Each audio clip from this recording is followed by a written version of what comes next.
పెడుతూ ఉంటారు అండ్ ఆయన గాల్లో చక్కర్లు కొడుతున్నా సరే కింద ట్రాఫిక్ ఆంక్షలు అనేది అమలవుతూ ఉంటాయి. సో ఇప్పటి వరకు కూడా ప్రజలు చాలా ఇబ్బందులు పడ్డారు. ఇప్పుడు విద్యార్థులు కూడా ఇబ్బందులను ఎదుర్కోవడం జరుగుతోంది. సో పరీక్షల సమయం అందులోనూ నిన్న జగన్మోహన్ రెడ్డి బయటకు వెళ్లే సమయంలో ఎక్కడికక్కడ ట్రాఫిక్ ఆంక్షలు విధించడంతో విద్యార్థులు తీవ్ర ఇబ్బందులు పడ్డారు. ఒక్క నిమిషం ఆలస్యమైనా సరే పరీక్ష కేంద్రానికి అనుమతించే పరిస్థితి అయితే లేదు. సో విద్యార్థులు ఒకటే మొరపెట్టుకుంటున్నారు, మా పరీక్షలు అయ్యేంత వరకు మీ పనులన్నీ వాయిదా వేసుకోండి, జగన్ బయటకు రావద్దు అని చెప్పేసి మొరపెట్టుకుంటున్న పరిస్థితి అయితే కనపడుతుంది.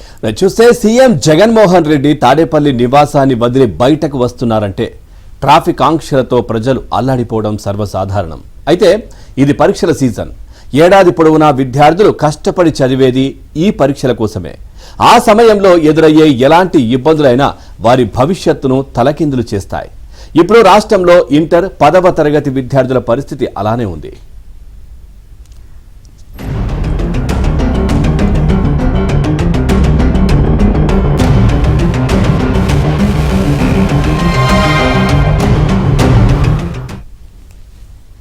నిన్న సీఎం విశాఖపట్నం పర్యటనకు బయలుదేరారు. ఉదయం సుమారు 10 గంటల సమయంలో ఆయన విజయవాడ మీదుగా గన్నవరం వెళ్లారు. సీఎం భద్రత పేరుతో పోలీసులు చాలా ముందుగానే రహదారులను ఆంక్షలతో నింపేశారు.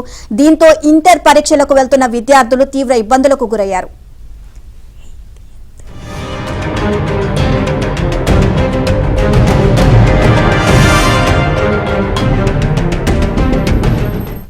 ఇక పరీక్షలు ప్రతిరోజు ఉదయం 9 గంటల నుంచి 12 గంటల వరకు జరుగుతాయి. 1 నిమిషం ఆలస్యమైన పరీక్షా కేంద్రంలోకి అనుమతించారు. సీఎం పర్యటనల గురించి తెలియని విద్యార్థులు రోజులాగే బయలుదేరారు.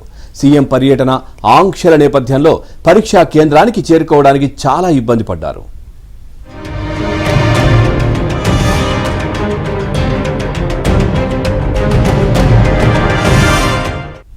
అందులోనూ విజయవాడ నుంచి గన్నవరం వెళ్లే జాతీయ రహదారిపై ఎక్కువ ఇంటర్ కాలేజీలు ఉన్నాయి. అలాగే నగరంలోనూ ప్రధాన రహదారి వెంట ఉన్న కాలేజీలకు పరీక్షలు రాసేందుకు వెళ్లే విద్యార్థులు ట్రాఫిక్ ఆంక్షలతో ఇబ్బందులకు గురయ్యారు. కాగా ఇవాళ సీఎం జగన్ ప్రకాశం జిల్లా వెలుగొండ ప్రాజెక్టు 2వ టన్నెల్ ను జాతికి అంకితం చేసేందుకు వెళ్తున్నారు. దీనికి కూడా ఉదయం 9:30 గంటలకే ఆయన బయలుదేరతారు అని ప్రభుత్వం తెలిపింది.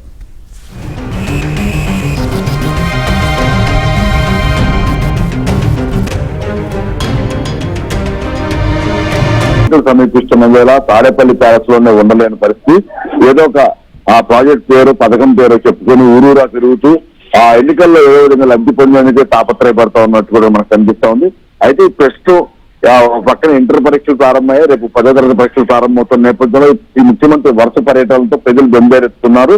నిన్న కూడా విశాఖ పర్యటన నేపథ్యంలో ఆయన తాడేపల్లి ప్యాలెస్ నుంచి గన్నవరం ఎయిర్పోర్ట్కి వెళ్లే సమయంలో కూడా పరీక్షలు విద్యార్థులు వెళ్లే సమయంలో ఒకటే కావడంతో తీవ్ర ఇబ్బందులు పడాల్సిన పరిస్థితి. పక్కన 1 నిమిషం ఆలస్యమైనా కూడా అనుమతించేది లేదంటూ అధికారులు చేసిన ప్రకటన నేపథ్యంలో విద్యార్థులు ఆందోళనతో పరుగులు పెడుతున్నారు. ఈ సమయంలో ముఖ్యమంత్రి వంటి నాయకులు ముందు చూపు లేకుండా అనాలోచితంగా ఇటువంటి పర్యటనలు పెట్టుకోవడం ద్వారా వేల మంది విద్యార్థుల భవిష్యత్తు కూడా ఇబ్బందికరమైన పరిస్థితులు ఏర్పడుతున్నాయి. ఏమాత్రం ఆలస్యమైనా కూడా దానికి 1 సంవత్సరం ఆ విద్యార్థి భవిష్యత్తు పోయిందంటే దానికి ముఖ్యమంత్రి కారణమవుతారని కూడా తల్లిదండ్రులు ఆవేదన వ్యక్తం చేస్తున్న పరిస్థితి కనిపిస్తా ఉంది. అయినప్పటికీ దీని నుంచి ఇటువంటి పర్యటనలు ఈ సమయంలో పెట్టుకోవడంపై విమర్శలు వ్యక్తమవుతున్నప్పటికీ కూడా మళ్ళీ ఈ రోజు ప్రకాశం జిల్లా పర్యటనకు ముఖ్యమంత్రి బయలుదేరి వెళ్తున్నారు. అదేవిధంగా రేపు 7వ తేదీ కూడా మరో పర్యటన కూడా ఉన్న నేపథ్యంలో పోలీసుల అధికారులు ఆంక్షలు కావచ్చు, అలాగే స్థానికంగా ఏర్పాట్లు చేసే పేరుతో ఆయా మార్గాల్లోకి ఎవరో రాకుండా నిషేధాజ్ఞలు విధించడం వంటి పరిస్థితుల నేపథ్యంలో విద్యార్థులు పరీక్ష కేంద్రాలకు వెళ్లాలన్నా చాలా ఇబ్బందులు పడాల్సి వస్తుంది. ఇప్పటికైనా కూడా పరీక్ష అయ్యేదాకా ఇక్కడ పర్యటన పులి స్టాప్ పెడితే బాగుంటుందని అందరూ అభిప్రాయపడుతున్నారు. Right, thank you Prasad.